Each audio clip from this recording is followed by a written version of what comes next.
Kebayang nggak betapa menakutkannya kalau di kamarmu ternyata ada seorang psikopat yang bisa sewaktu-waktu mencelakaimu.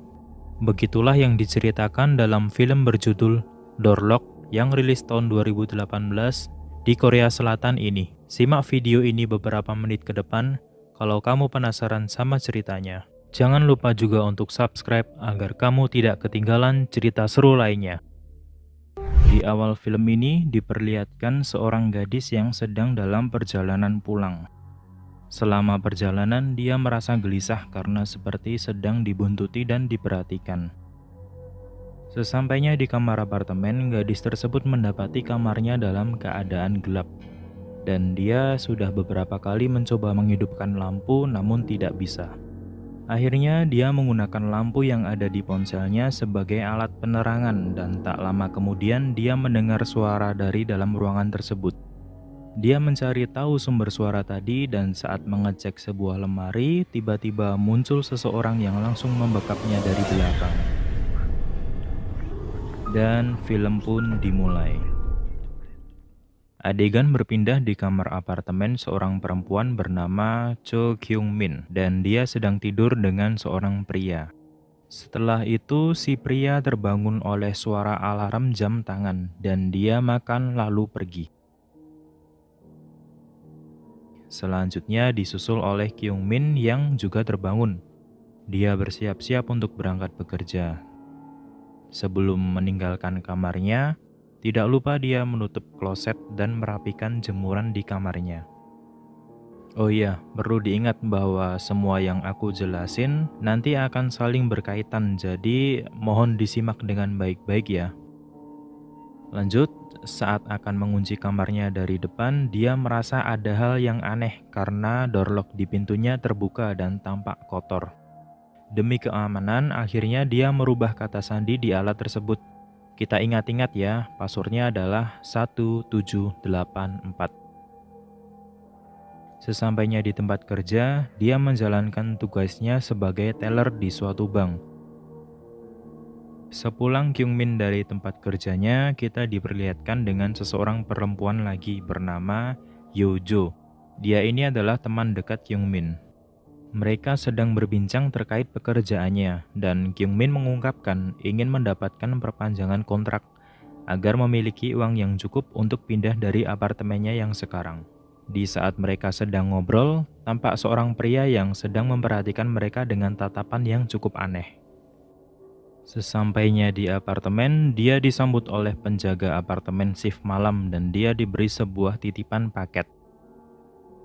Ternyata itu adalah paket dari ibunya. Dia tahu setelah membaca surat dari ibunya yang tertempel di pintu kamar. Dan di sini lagi-lagi dia menemukan door lock miliknya terbuka. Setelah itu dia menelpon ibunya dan terjadilah perbincangan antara ibu dan anak. Tidak lupa dia juga menanyakan kepada ibunya apakah membiarkan door lock-nya terbuka begitu saja. Namun ternyata ibunya tidak merasa melakukan hal tersebut. Nah, di sini Kyung Min nampak kebingungan siapa yang sudah mengotak-atik door lock miliknya. Saat akan tertidur, tiba-tiba terdengar suara orang mengetuk pintunya. Tidak hanya mengetuk, bahkan orang tersebut berusaha memasukkan kata sandi pada door lock. Namun beberapa kali dicoba ternyata gagal. Dan lebih parahnya lagi, gagang pintu kamarnya digerak-gerakan dengan cepat seperti akan dibuka dengan paksa. Akhirnya dia mencoba memberanikan diri untuk mengecek siapa orang tersebut. Namun saat dilihat melalui lubang pintu, ternyata tidak ada siapa-siapa. Kyung Min yang merasa khawatir akhirnya melapor kepada polisi. Polisi datang dan melakukan pengecekan. Namun karena tidak ada barang bukti yang kuat, akhirnya kejadian tersebut tidak bisa ditindaklanjuti. Dan ternyata, menurut pengakuan dari polisi, bukan kali ini saja Kyung Min melaporkan hal serupa, yang berarti dia sudah mengalami kejadian yang sama di hari-hari sebelumnya. Keesokan harinya, Kyung Min terbangun dengan kepala yang agak pusing. Dan sama seperti hari sebelumnya, dia bersiap-siap berangkat bekerja. Sebelum dia meninggalkan apartemen, dia diajak berbicara oleh penjaga apartemen shift pagi yang bernama Han Dong-hun. Di sini Kyung Min juga sudah ingin memeriksa CCTV di apartemen untuk mengecek pelaku yang semalam mengganggunya. Namun karena dia sudah akan berangkat bekerja, akhirnya dia menunda pengecekan CCTV. Adegan berpindah di bank. Tampak Kyungmin sedang melayani seorang pria bernama Kim Gi-jung. Kalau kita lihat pria ini seperti nggak asing ya. Yap, bener banget karena ini adalah pria yang memperhatikan Kyungmin dan temannya di dalam kereta. Dan terjadilah perbincangan di antara mereka. Ya, obrolan mengenai pelayanan bank seperti biasalah. Tapi kalau dilihat-lihat, Gi-jung ini terus memandangi Kyungmin, sepertinya dia menyukainya.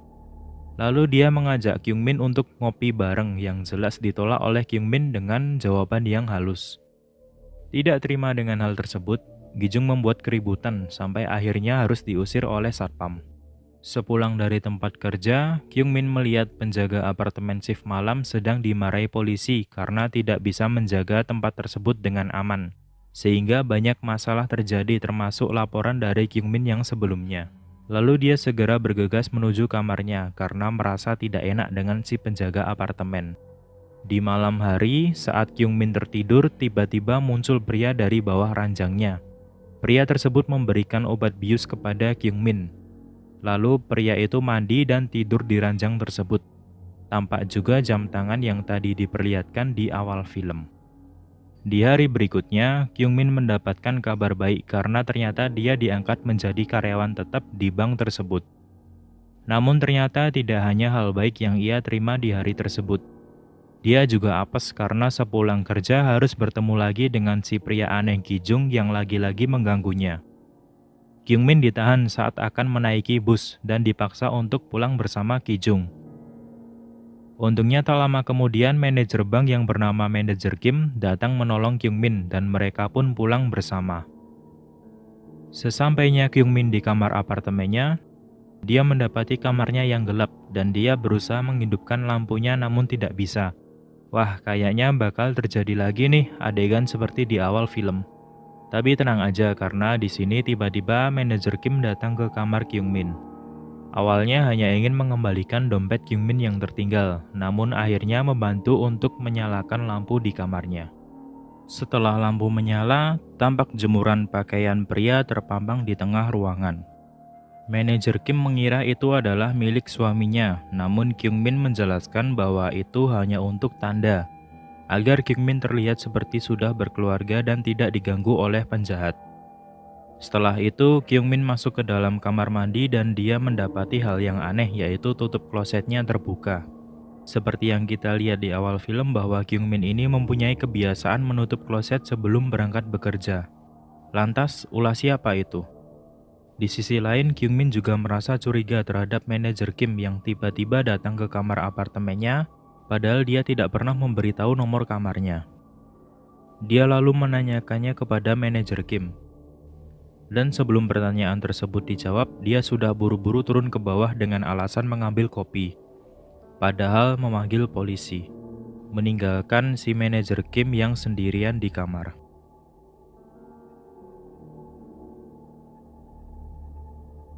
Akhirnya Kyungmin kembali lagi ke kamarnya bersama polisi. Ya, rencananya untuk menangkap manajer Kim yang dicurigai selama ini telah mengganggu Kyungmin. Namun betapa kagetnya ketika pintu kamar dibuka ternyata manajer Kim sudah dalam keadaan tidak bernyawa, dengan dasi mengikat lehernya. Kyungmin pun dibawa ke kantor polisi dan diselidiki. Malah dia yang dicurigai telah melakukan pembunuhan berencana dengan bersekongkol dengan orang untuk membunuh manajer Kim lalu berpura-pura memanggil polisi. Di sini juga ditegaskan bahwa manajer Kim mengetahui kamar Kyungmin karena menanyakannya kepada penjaga apartemen. Jadi selama ini Kyungmin telah berburuk sangka kepada manajer Kim. Walaupun belum dipastikan sebagai tersangka, namun hal ini jelas berpengaruh terhadap hidup Kyungmin. Dia mendapatkan stigma negatif dan jabatannya dicopot dari tempat kerjanya. Suatu ketika, Kyungmin kembali ke apartemen untuk melakukan pengecekan CCTV. Namun sesuai info dari penjaga shift pagi yang bernama Dong-hun, CCTV di koridor depan kamarnya itu ternyata tidak berfungsi. Dan ia menambahkan info bahwa pengetukan pintu tersebut sudah lumrah. Biasanya terjadi saat orang sedang mabuk dan lupa kamarnya di mana. Ya, di sini seperti Dong-hun itu sedang menutup-nutupi sesuatu. Kyung-min juga tampak kurang puas dengan jawaban tersebut. Berpindah di kamar Kyung-min, saat membersihkan kamar dia menemukan suatu alat scanner. Jadi alat ini berfungsi untuk membuka door lock selain menggunakan kata sandi.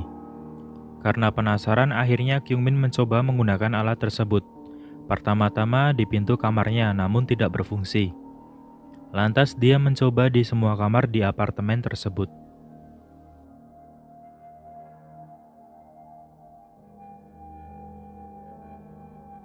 Akhirnya dia menemukan door lock yang cocok.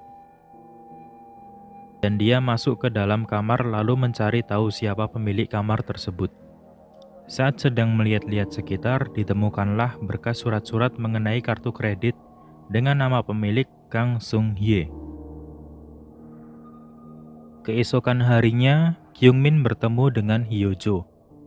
Bermodalkan berkas yang ditemukan sebelumnya, Hyo-jo bisa mendapatkan daftar transaksi dari kartu kredit milik Seung-hye. Tujuannya adalah untuk menyelidiki lebih lanjut tentang Seung-hye. Kalau ditanya kenapa Hyo-jo bisa mendapatkan data tersebut, ya jelas saja karena dia sendiri adalah pegawai bank yang sudah pasti memiliki akses untuk mendapatkannya.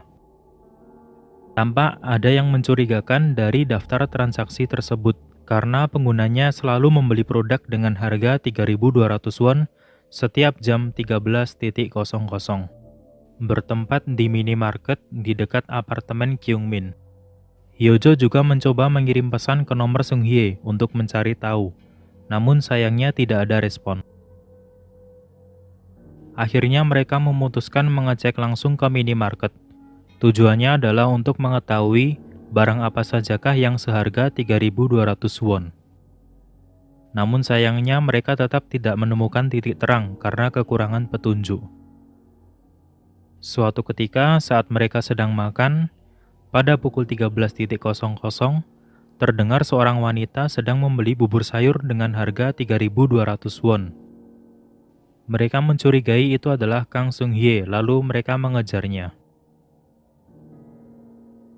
Saat melakukan pengejaran, mereka kehilangan jejak dan akhirnya memutuskan untuk berpencar. Di satu sisi, Kyung-min menemukan suatu rumah dan di depannya terdapat tumpukan wadah bubur sayur, sama seperti yang dia lihat di minimarket.